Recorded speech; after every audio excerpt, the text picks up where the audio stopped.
Programme continue হবে। এটা জনস্বার্থে বিগ ইস্যু এবং এটা যদি বন্ধ না হয় আমরা পেশেন্টের লিস্ট আমাদের সোর্সেও কালেক্ট করছি, কারণ স্টক রেজিস্টারে মেডিসিন RL স্যালাইন যাদের ইস্যু হয়েছে আমরা 10ই ডিসেম্বরের আগের জন্য গভর্নমেন্টকে দায়ী করব না। 10ই ডিসেম্বরে গভর্নমেন্ট ইনফর্ম হয়েছে, গভর্নমেন্ট স্টক ক্লিয়ার করেছে, প্রপারলি ব্যান করেছে 14ই জানুয়ারি। আমরা 10ই ডিসেম্বর 2024 থেকে 14ই জানুয়ারি 2025 পর্যন্ত যতজনের শরীরে এই বিষ আপনি মমতা ব্যানার্জি ঢুকিয়েছেন আপনার লোকেদের দিয়ে সরকারি হসপিটালে, বেসরকারিতে আমরা যাব না, তাতে তার তালিকা আমরাও সংগ্রহ করছি। কোর্টও ইন্টারভেন করেছে, সেই তালিকা নেব। তাদের যদি বেটার ট্রিটমেন্টের দায়িত্ব সরকার না নেয়, প্রয়োজন হলে তারা এইমসের সাহায্য নিক, আমাদের ভারত সরকারের হেলথ ডিপার্টমেন্ট কনকারেন্ট লিস্টে হেলথ আছে, সাহায্য নিক। নইলে আমরা পেশেন্ট পার্টিদেরকে নিয়ে অর্গানাইজ করে মমতা ব্যানার্জির যেখানে বসবেন সেখানে যাবে, পেশেন্টরা যাবে।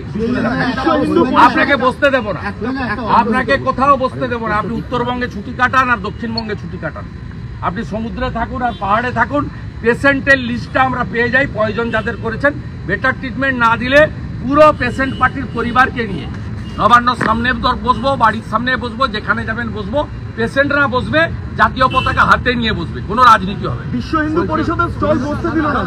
বিশ্ব হিন্দু পরিষদের স্টল না না, এত কোর্টের অর্ডারে দিয়েছে, আমি এটা নিয়ে বলবো না। কোর্ট হিন্দু, সনাতন এবং বিজেপিকে সবসময় রুখতে চায়। আজকেও আমাদের মিছিলকে দেখেছেন, ধর্মতলায় আসতে দেওয়া হয়নি, মোহাম্মদ আলী পার্কে শেষ করতে হয়েছে। এটা প্র্যাকটিস। পশ্চিমবাংলায় গেরুয়া রং, সনাতন, হিন্দু শব্দ এর বিরোধিতা করবে, কোর্টকে আমি দায়ী করব না। কোর্টে যেভাবে বিশ্ব হিন্দু পরিষদকে সাম্প্রদায়িক সংগঠন বলা হয়েছে, যেভাবে সরকারি উকিলকে দিয়ে সবাই কোর্টে লাইভ ভিউতে দেখেছে, তাতে প্রমাণ হয়েছে এখানে জামাতিদের সরকার আছে, এখানে কোনো নির্বাচিত সরকার নেই। পশ্চিমবঙ্গে যে সরকারটা আছে এটা জামাত শিবিরের সরকার বলে আমি মনে করি।